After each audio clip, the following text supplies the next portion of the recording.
Welcome to the Career Wanderlust podcast, your compass for new career horizons. Today, we are talking with Jacqueline Boas. Jackie has an impressive background heading up communications with leading companies such as Legrand, Osram, Northeast Bank, and Boston Scientific Corporation, as well as managing her own consultancy, Birdsong Communications. Jackie has had a long-standing passion for mission-driven business, and she recently made a change from corporate communications role to taking on a position as the Global Philanthropic Communications Manager with the New Balance Foundation. I'm really excited to learn more. Jackie, thank you for joining us on the Career Wanderlust podcast. Thank you. It's an honor, and I've really enjoyed listening to your previous episodes and your very insightful guests. Oh, thank you. I know I've had some great guests, right? You have. So please, could you tell us a little bit about what you feel has been some of your favorite career advice and why? I'd love to. This is a great exercise. It's given me a chance to kind of think about the conversations that I've had with my mentors, but also some of the people that I've had the honor of serving as a mentor to. Mhm. Um, so I have one sort of very pragmatic piece of advice, which may be a bit of a surprise in a career Oh, I podcast, love. focused podcast. But Yay. I would say I would recommend everyone at every point in their career to work with a financial planner. And the reason why I use that as a piece of advice is that I think it's really helpful in making decisions that feel somewhat emotional sometimes Mm, around whether or not to take a job, if you're qualified enough for a job. Should you apply for a job? What should you be looking for? To start with, what do you need in order to mm, feel good about accepting a job? I've worked with so many mentees who've found themselves in positions where they're either afraid to leave because they think they're making the most money they'll ever make in their careers, and they feel like if they leave financially, it will be a mistake. mhm, Or vice versa. They've worked in mission-based organizations that aren't able to pay sort of a competitive salary against, say, a corporate mhm. role. And they're really just like surviving on very little, but they feel guilty about considering leaving because of the financial implications. Mhm. So that's one thing I would say. It's sort of surprising, but so many times my conversations with mentees come back to the financial piece of Mhm. working.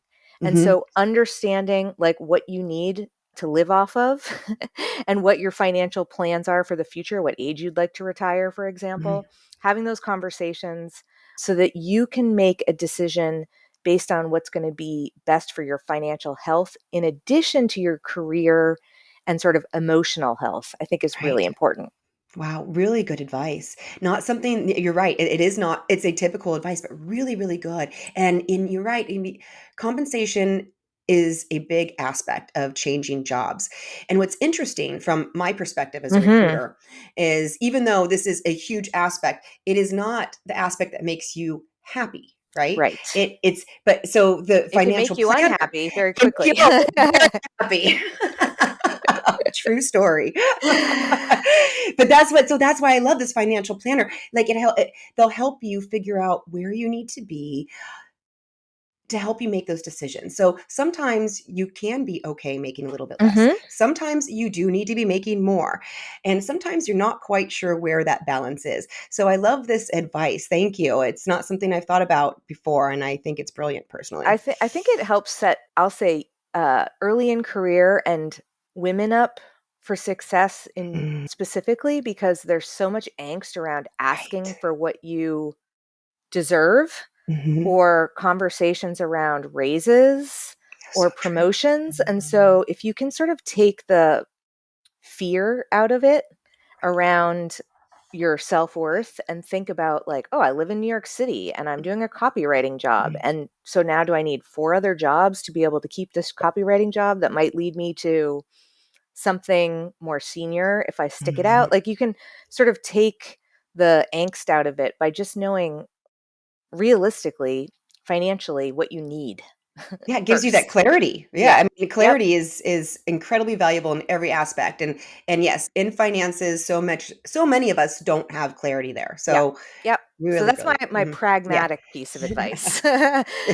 I'd say, on the sort of like more, professional development, creating goals, and sort of like trying to land the job of your dreams, which I feel like I've been lucky enough to do a few times because my Fantastic. dreams have changed throughout my career. Yes, they do. And Yep. it's good to acknowledge that and keep Yes. asking yourself. Yep. I'd say that some of the best experiences I've had professionally and personally have been in situations where I'm absolutely terrified. Mhm. So, not to let fear be the determining factor as to whether or not you take a risk to apply for a job or ask for that promotion or change direction in a career. Such the best advice. I completely agree. Right? It's like fear, you can hide behind fear and you will get nowhere. But if you Mhm. just make fear your friend and walk beside it, don't let it stop you and keep Yeah. going. And it can be as small as raising your hand in a meeting and offering your professional opinion on something, Mhm. particularly also very difficult. I've been the only woman in a room in many meetings in my career, and it can be very intimidating to raise your hand. But it can also be public speaking. It could be applying for a job that you're not sure you're qualified for. It could Mhm. be sending an email to a recruiter Yep. and asking for a conversation as to getting their professional opinion as to what kind of roles you should be looking at. Yep. So I think not letting fear determine you taking risks in terms of planning the next steps of your career. Oh, yeah, completely agree. The more you walk with the fear and move forward with it, the easier it gets too. Don't you Yep. find? I Yeah. mean, just with each step, in realizing I can do this. I did that. I can do this. I did that. Yep. I can do this. Yes. Absolutely. I What's the love it. worst thing that can happen is that your fear is a reality, but you've already thought about it ad nauseum Yeah, before you try. So, exactly. And here's the thing about that I have found, because and I learned this was actually a very early lesson for me. Super fearful public speaking situation. yep, Super fearful, many people so are. scared. Oh my gosh. And this was in the high school years. Okay. So Hmm. public speaking amongst your peers in high school, just the worst happened. Okay. Everyone laughed at me. Yep. Everyone laughed at me. They weren't laughing with me. They were laughing at me. And it was so empowering because I was like, wow, that's what I was scared of. It just happened. I'm Hmm. still here. I'm still me. I'm still okay. I still have the same friends. I still have the same family. Yeah. Mind blown, Yeah. so much of what we fear is really not to be feared. And there's a lot, in communications roles in general. I've talked to lots of people who are afraid of public speaking, afraid of talking to a reporter, right? If you work in PR, that's part of the job. Yeah. So like practicing public speaking with someone who's not, who's a safe listener, but will Mhm. give you constructive feedback. Practicing conversations about pitching to a reporter with another more experienced PR professional. Like there's lots of opportunities to practice the pieces of our roles that might terrify us. And I think Right. taking advantage of your mentors or even your peers so that the big scary monster sitting on your shoulder isn't holding you back from growth. Right.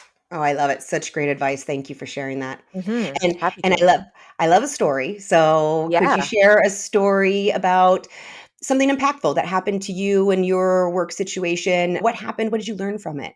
Yeah, that's a great question. So we talked a little bit prior to recording about the squiggly line of my career. Mhm. um, I've worked across many different industries, and I've through being a communications professional, I've had to learn how to know a little bit about a lot of topics, whether it's products or get to know an org chart really quickly, get comfortable in front of a CEO and make a recommendation. So I've been in some intimidating situations. I think one of the things that thankfully age has gotten me a little bit more comfortable with doing is leaving companies or roles when I've gotten really clear that I'm unhappy. Mm. And that is a another on the on the topic of being terrified. That's another situation where, this idea that we need to sort of like perfect ourselves and our skills as we move forward in our career. One of the things that I think within the last few years I've gotten more comfortable with is really being aware of when I'm unhappy and then making the steps to leave. And Mhm. so I've had the opportunity to work for some wonderful organizations and companies, and I've worked with some great mentors and managers and some not so great ones.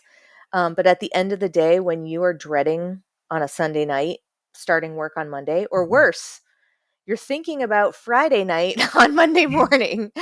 That's really, the onus is on you to do something about Mhm. it. And I say that from a position of privilege. I always want to acknowledge I am a straight, white, married, educated female, and I have a partner that we co-earn together. So there is a lot of privilege that comes with being able to be in a position to step away from a situation where you don't feel like you're thriving. But I think I've earned a lot of pride in myself by being able to do that. And it's not easy. And No, sometimes, you have an employer that says, wait, we'll give you more money, or we'll give you a different position, or we'll give you more people. What's going to make you want to stay? And I think listening to that voice inside that's telling you it's not the right culture yes, for you, not the right value system, not the right manager, whatever it is, listening to that voice and taking the steps to leave was a really impactful period yes, in time for me. And I've vital. done it a couple times, but now I'm a lot more comfortable knowing my worth and knowing it's just Good for there's no you. amount of money that's worth staying in a position or under a manager that makes you miserable. 100%. It is not worth it at all. I completely agree. And this is vital advice, if you ask me, because too many people stay in a job Yep. that they are unhappy in because of fear, because of so many different reasons, because they don't think anything better, because there's just so They're many afraid different to have a reasons. short period of time on their resume. Like you can probably speak to this better than I can, but having an authentic answer to why did you decide to leave, it's okay to say it wasn't the right fit and I was unhappy and I was doing a disservice to the company and to myself. I think that's an Absolutely. appropriate answer. Absolutely. Here's the thing. Clarity is a magical thing in an interview process. When you know Mhm. exactly why you didn't want something and why you made a change and what it is that you do want and why you're Mhm. there talking to them, there is a beauty in that, and it is felt in the interview process. Yeah. Clarity is magic. No one And no one gets to the end of their life and says, "Oh, I wish I had spent 5 more years with that no, miserable manager in a job that I hated." No one no, says that. They say, no, "Why didn't I leave earlier? This was a situation in which I was forcing myself to co exactly. to fit into a square Mhm. hole when I was a round peg." Yes. Yes. For anyone listening, this is a promise I can make. If you are unhappy in what you're doing, I promise you that there is absolutely something better for you out there. It is a big, wide world with so much opportunity, not worth staying somewhere you're Yep. unhappy. Thank It's you like for that. dating. It's like Right? dating, right? Yes. Sometimes it's better to be single and happy. True story. So that's really, really great. Now, can you tell us a little bit about, I mean, New Balance? What attracted you to this position? And if you can comment, Sure. what do you think has helped serve you in landing your corporate roles? Well, I will say that I feel I've just started this new role. So I work for the New Balance Foundation, which is a separate legal charitable entity within New Balance, which is Mhm. obviously, we like to say we're the fiercely independent shoe and apparel brand. So go New Balance. I'm a convert very early, and my closet has a lot of shoes to show for it. So I saw this role. I was actually working for myself. So as you mentioned at the top, I was managing my own communications consulting firm. And I came across this job posting because I look on LinkedIn almost daily, not just for myself, but for people that I'm working with who are trying to Mhm, make moves in their own career. And I saw the job for the global communications manager for philanthropy, supporting the foundation. And it was sort of like lightning struck me, and it was a unicorn job. I've never seen it at any other charitable mhm. foundation. And it was the perfect combination of my cumulative professional experience to date. And that was one of those moments where I wasn't looking actively for a job. I wasn't even thinking about New Balance, to be Mhm, honest. mhm, I've always wanted to work for a global brand that's direct to consumer and a brand that I personally am passionate about and mhm. consume. And I do. Mm, I'm a kind of a yeah. sneakerhead. So I literally hammered out my cover letter in about 5 minutes. It's probably the most heartfelt and authentic cover letter I've ever written. I didn't show it to anyone else. I emailed it to someone that I actually know that works at New Balance and asked Smart. them to do an employee referral for me. And Mhm. thankfully, he went one step further and emailed the hiring managers and the TA person who was managing the rec. And I think by about 4 o'clock that afternoon, I had my first interview scheduled. It was really Wonderful. like Yeah, a serendipitous I love moment, it. but I was Mhm. prepared, Yes. right? Like I know Well, my worth, I know my mhm. experience, I know about employer referrals. I asked, Mhm. and I wrote a cover letter that was absolutely authentic and heartfelt, and I knew I was qualified for the job. All of the pieces. Yes. These are all the successful pieces. Yeah. Fantastic. What a great share. And I So and I love working for a company where I can see the values operationalized. I will mhm, say this is the genuinely, no shade to my former employers. This is genuinely a company where I see the values they state externally are operationalized internally. mhm. Well, and I love just right from that first part where you said lightning struck me, I mean, Mhm. there's times in life where we have it's like that tuning fork. All of a sudden something is Yeah. just vibrating inside and feeling so right. We don't always follow through when you feel that. So just from the follow through on that, I want to applaud you. Thank you. So, now before you go, could you tell us Yeah. something that you have either read, watched, or listened to that had a positive impact on you that you feel others could benefit from as well? Yeah, I could give you a list of 20 resources because I'm an avid reader and Me too. podcast listener. Um, but I would say one of the books that, it's a little cliche for I'll say, a woman of a certain age. Mhm. But I'm a huge Brene Brown fan. Me too. And I read The Gifts of Imperfection. Someone gave it to me just as like a hand me down. Uh-huh. That book has been highlighted, dog eared, referenced in so many conversations that I've had with mentees, with peers, professionally and personally. Because, like fear, I think this like pursuit of perfection is such a myth and it creates Agree. so much unnecessary angst in our lives. Agree. So I would say that's a huge influence on me. I like to look at it every once in a while when I think that I'm being perfect. And Mhm. I'm like, oh no, this is such a waste of time. Why was I trying to project this image that I have my SHIT together? And the Yes. other thing I would say is the 10% Happier podcast with Dan Harris. I'm a Mm. huge proponent of putting as much energy in staying organized and focused in my daytime life as I am in my personal life. So building Mhm. that routine of like, for me, the magic combination is sleep. I personally don't drink alcohol. It's a later in life decision, but it's Mhm. paid me back in spades. Daily movement, exercise, meditation, and I have loved listening to that podcast because he interviews really interesting people Mhm. and he also offers free meditations that you can do like 10 minutes a Great. day. Oh, that's fantastic. Oh, I love it. I'll check that out. And I actually hadn't read that Brené Brown book, so I'm excited to go to read that as well. Thank you for the suggestions. I appreciate No it. problem. Happy to share. Yeah. Jackie, this has been so much fun and such great advice all around. Thank you for joining us on the Career Wanderlust My podcast. pleasure. My pleasure. I feel honored to be included amongst your very knowledgeable and wise guests. Thank you for joining us on the Career Wanderlust podcast. If you find value in learning from others, give us a like and subscribe.